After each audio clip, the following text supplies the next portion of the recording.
Del Servicio Jesuita Migrantes de la Clínica Jurídica, también de la Universidad Alberto Hurtado y de la Clínica Jurídica de Atención a Migrantes y Refugiados de la Universidad Diego Portales pusieron en conocimiento de la realidad de la migración ante los comisionados de la Corte Interamericana de Derechos Humanos en una audiencia que se realizó en Washington, D.C., en Estados Unidos. Y vienen llegando aquí y están aterrizando, de hecho, en País ADN. Vienen saliendo la boca del lobo, diría yo, con un poco de alergia, las noto, porque ir a meterse a Washington en medio de los anuncios de Donald Trump en torno a las políticas migrantes son... hay que tener coraje, ¿no?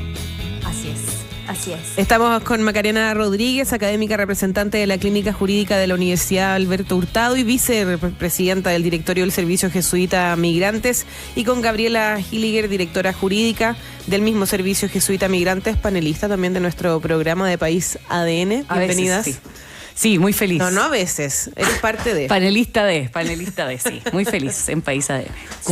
¿Con qué sensación llegan? Haz la corrección al tiro, Macarena. Sí, solo una pequeña precisión. Lo que nosotros fuimos, o la audiencia que nosotros solicitamos, es específicamente en materia de refugio, que es un camino muy particular, ahí con la Gaby lo vamos a conversar más, dentro de las personas en movilidad. Son personas que básicamente huyen de su país porque la violencia, la violación a los derechos humanos, la afectación grave del orden público hacen que tengan que salir de esta forma de sus países. ¿Ya? No está fácil la cosa ni en el plano internacional ni en el local, Gabriela. Por lo tanto, la pregunta es más que válida. ¿Con qué sensación vuelven? Volvemos con la satisfacción de haber podido representar, o sea, se hablaba de las 3 instituciones a las que representamos el trabajo de las clínicas jurídicas, tanto de la Universidad Alberto Hurtado, de la que yo también soy parte, de la Universidad Diego Portales y el Servicio Jesuita Migrante, de lo que vemos en el fondo en la práctica, ¿no? De que efectivamente el derecho a refugio en nuestro país, y esto es un problema de Estado de Chile, y por eso se convocó al Estado de Chile a dar respuesta, porque la información que tenemos, las cifras hablan por sí mismas de que nos está brindando el refugio en un contexto de crisis regional, y tú también hablabas de Estados Unidos, o sea, aquí se habla de la movilidad humana, de la migración y el refugio, pero estamos en un contexto muy particular, y por lo tanto era muy importante visibilizar lo que nosotros observamos a partir del trabajo que hacemos. Pero, Macarena, explíquenos, porque en ese sentido cualquier persona que sale de Venezuela podría invocar la causa de refugio. ¿Eso es real? ¿Es efectivo, no? ¿Cómo calificamos a los migrantes? Sí. Aquí hay varios puntos a considerar. Lo primero es que nuestra ley de refugio, así como la Declaración de Cartagena y otros instrumentos, reconocen ya que el refugio no solo ocurre de manera individual cuando hay una persecución específica, sino liderando un proceso y estamos reconociendo, ¿cierto?, una situación grave que se vive en Venezuela.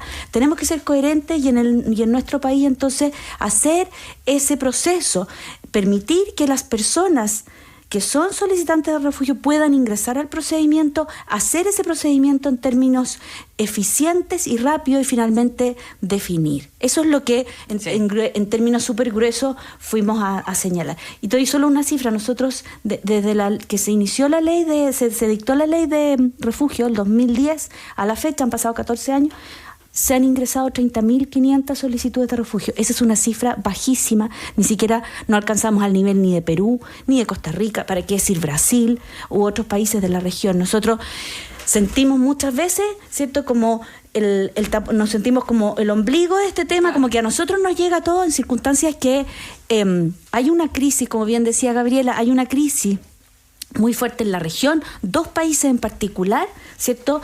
Y nosotros no estamos dando respuesta, ¿verdad?, a esos requerimientos de refugio.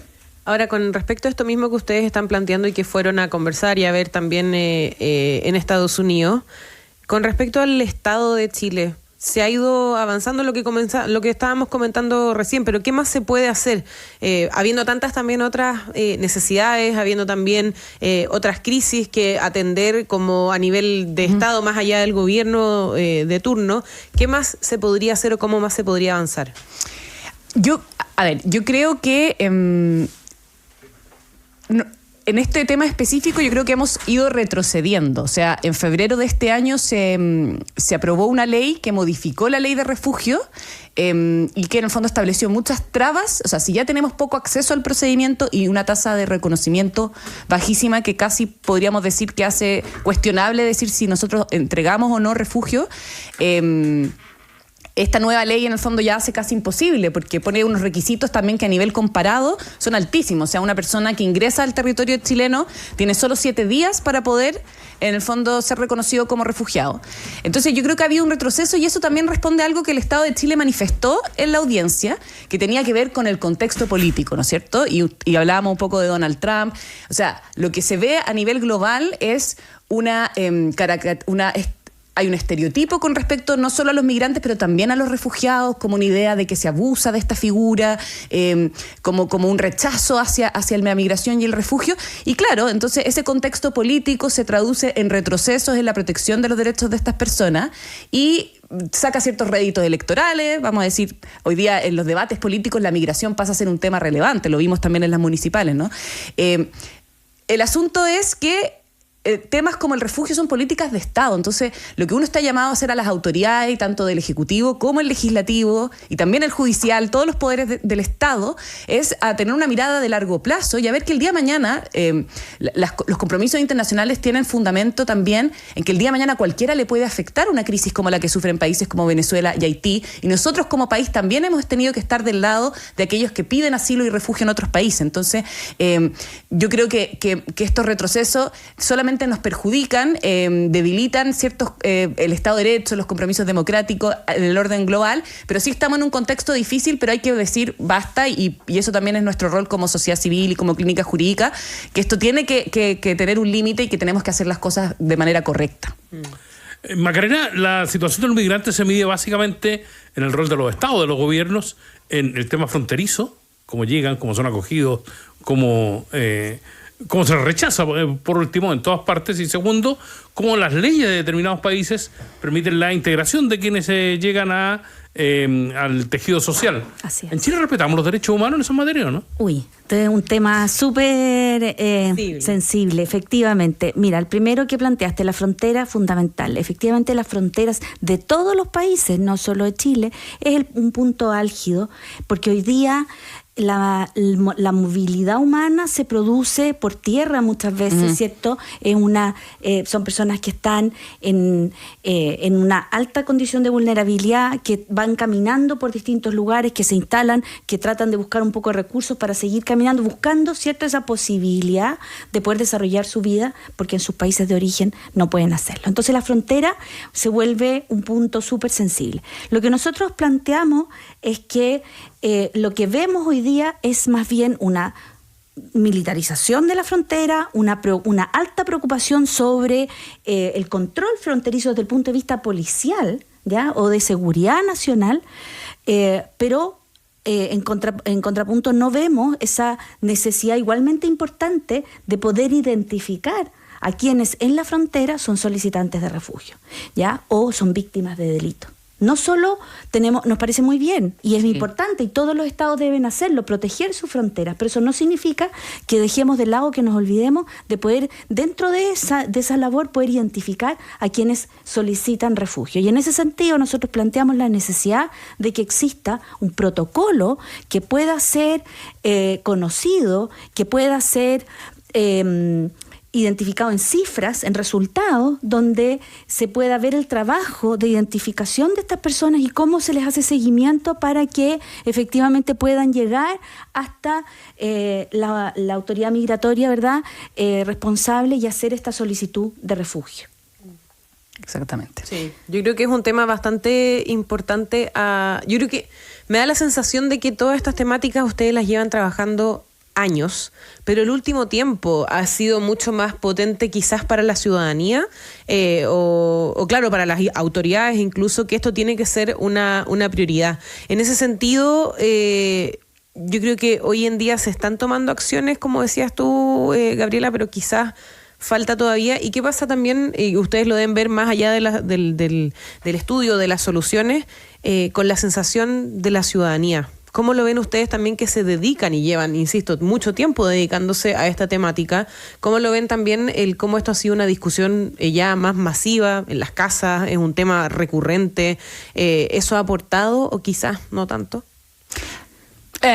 Yo suelo decir que a mí me llamó mucho la atención cuando salió la encuesta Bicentenario UC, no sé si se acuerdan, que había una pregunta que decían, porque todas las encuestas dan cuenta que las personas atribuyen a las personas extranjeras como las amenazas de seguridad, que hay una percepción negativa en general de las personas extranjeras, tanto migrantes como refugiados. A la gente a veces les cuesta distinguir uno y otro, aunque son distintos, y yo creo. Pero en la encuesta Bicentenario UC después había una pregunta como el doble clic que decía: usted, en lo específico, cuando ha tenido interacciones con personas extranjeras en lo concreto, en lo cotidiano, ¿tiene una percepción más negativa o más positiva? Y la mayoría había contestado que positiva. Entonces, se da cuenta ahí como de que hay un nivel macro, como de esta sensación ambiente muy negativa hacia la movilidad humana, pero a la vez cuando las personas analizan sus experiencias, las personas que conocen en la calle, en los servicios, en su vida, tienen una percepción mucho más positiva. Macarena, tenemos un problema en nuestro país, además, en términos del marco legal y en términos de las dificultades prácticas, en torno a las expulsiones de los migrantes que transgreden la ley. ¿Cuál es el procedimiento correcto? O sea, ¿dónde estaríamos de verdad respetando los derechos de los migrantes? ¿Y cómo ven ustedes la situación que afecta en este momento a Chile? Ya, me voy a colgar primero de decir una cosa más de la Gaby. Exacto, yo creo que en términos, la generalización de meter a todas las personas en un mismo saco y decir, hoy día la delincuencia es producto de la migración, creo que le hace un muy flaco favor al país. ¿Ya? El país necesita hoy día de las personas migrantes en términos de fuerza laboral, en términos de tasa de natalidad, por favor, en un montón de áreas, ¿ya? Y las personas migrantes o las personas refugiadas no son delincuentes. El que viene a delinquir es otra persona, no viene a migrar, ni viene a solicitar refugio. Esa persona viene porque le interesa cometer un delito aquí o en cualquier parte y es descubierto, te fijas, acá, pero no, esa persona no tiene un interés de establecerse y de desarrollar su vida aquí. Entonces, nos parece que es un flaco favor al país esta generalización, ¿cierto? Que prende a veces, ¿verdad?, como en lo mediático, y creo que en ese sentido es súper necesario cada vez más el poder hacer esta separación. Y cuando digo poder hacer esta separación es que tengamos mecanismos que le permitan a aquellas personas que vienen a trabajar honradamente, que buscan una posibilidad de desarrollar su vida porque efectivamente en sus países de origen no lo tienen, que esas personas puedan regularizarse. Hoy día tenemos un enorme número de personas que viven en Chile de manera irregular y que hagan lo que hagan, trabajen, sean honestos, responsables en sus trabajos, buenos padres de familia, eduquen a sus hijos, no tienen ninguna posibilidad de vivir de manera regular en el país y formalizarse. Y eso le hace un daño tremendo porque eso solo favorece al que le interesa, ¿cierto?, esta oscuridad generalizada, al que viene a cometer delito. Eso como primer punto. Tú decías, ¿qué hacemos con las expulsiones? Ni aquí, ni en Estados Unidos, que probablemente es del continente, del país que más personas recibe y también más expulsiones realiza, la expulsión por sí sola no es una solución, ¿ya? O sea, nosotros no vamos a lograr expulsar a todas las personas migrantes si lo ponemos en un término así como y Donald extremo. Trump tampoco va a lograrlo. Y no lo ha logrado, no lo logró tampoco, exacto, claro. No lo logró, ni ningún país. Entonces, ¿qué es lo que hace mucho sentido, lo que señala Aldo? Políticas de integración. Eso es lo que necesitamos, poder diferenciar, ¿ya? Poder decir, estas personas, el país las necesita y ellos nos necesitan también a nosotros. Yo creo que si buscamos, como decía la Gaby, todos tienen experiencias muy positivas, ¿ya?, con personas migrantes. Si miramos un poco más allá, vemos ciertos servicios que son desarrollados hoy día, como ocurre en los países cada vez más desarrollados. Cuidados. Exactamente, los cuidados hoy día están fundados en un pilar muy importante de personas extranjeras, una serie de labores. Entonces, eso es importante, eso es necesario y hay que reconocerlo. Y la manera de reconocerlo, les decía yo, más que pretender expulsar a todos, porque eso no va a ocurrir, es crear mecanismos. Y uno de los mecanismos precisamente es el reconocer a quienes son solicitantes de refugio, reconocerles esa protección internacional, es decir, esta protección que su Estado no les da. Sí, y ahí sumar que en el fondo, en general, las buenas políticas migratorias parten de la realidad. Entonces, en materia de expulsiones, reconociendo esta realidad, que la expulsión es cara, es compleja, requiere acuerdos bilaterales con países que a veces no te permiten aterrizar el avión, uno en el fondo tiene recursos escasos para lograrlo, entonces tiene que focalizar. Entonces yo siempre sospecharía desde la política o desde líderes que digan que van a expulsarlos a todos, porque lo que está ahí generando es una expectativa y jugando con cierta, como alimentar esta animadversión para entre personas extranjeras y personas chilenas, y como bien decía la Maca, finalmente nuestro país lo que requiere entender es que la sociedad chilena cambió y que ahora tenemos casi el 10% de nuestra población es extranjera y tenemos que aprender a convivir de la mejor manera posible. Gabriel, la última, porque nos pilló el tiempo, de cara a las próximas elecciones, y con políticos que descubrieron el valor del voto migrante, pero que al mismo tiempo plantean políticas antimigrantes, ¿cuál es el panorama y el escenario que tú avisoras? Yo avisoro que mientras las personas migrantes, y esto es súper relevante porque también ha estado bien en boga el tema del voto migrante, el voto de las personas refugiadas, yo creo que es importante la participación cívica. Cuando alguien viene a establecer, y como bien decía la Maca, un proyecto acá buscando un lugar más seguro, lo ideal es que pueda participar de esas decisiones. Entonces se ha visto que la participación cívica, el ejercicio del derecho a voto es relevante para la integración. Entonces yo lo que sí espero es que no dependa de cómo votan las personas extranjeras, sino que se les reconozca como un sujeto de derecho y que por lo tanto se refienda a esa participación más allá del sector político que pueda beneficiar contingentemente, porque además siempre así como se caricaturiza a las personas, se caricaturiza que el voto migrante tiene cierta sensibilidad, pero esas son fotografías de momento, y los políticos están llamados a persuadir, a ofrecerle una mejor vida a la población extranjera y nacional y una mejor convivencia, así que espero que ese tipo de candidaturas puedan ir creciendo. El ejemplo que tengo fue re malo en todo caso en esas materias. Ya, felicitarlos porque nos han contado que fue una muy linda experiencia y que fue muy buena participación la de Chile en Washington. Sí, nos volvimos con un bolsón lleno de felicitaciones por el trabajo serio y responsable que venimos realizando desde hace ya un tiempo.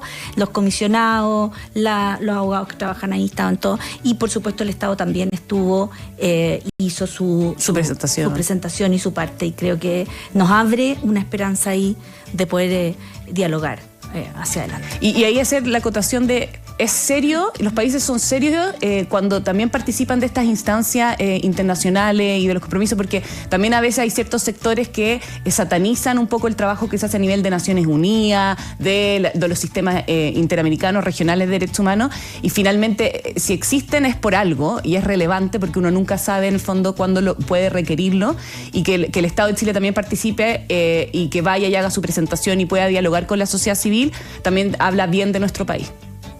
Gabriela Macarena, muchas gracias por estar esta mañana con nosotros en País ADN. Gracias a ustedes. A ustedes. Estás escuchando País ADN, una vuelta por los temas del Chile.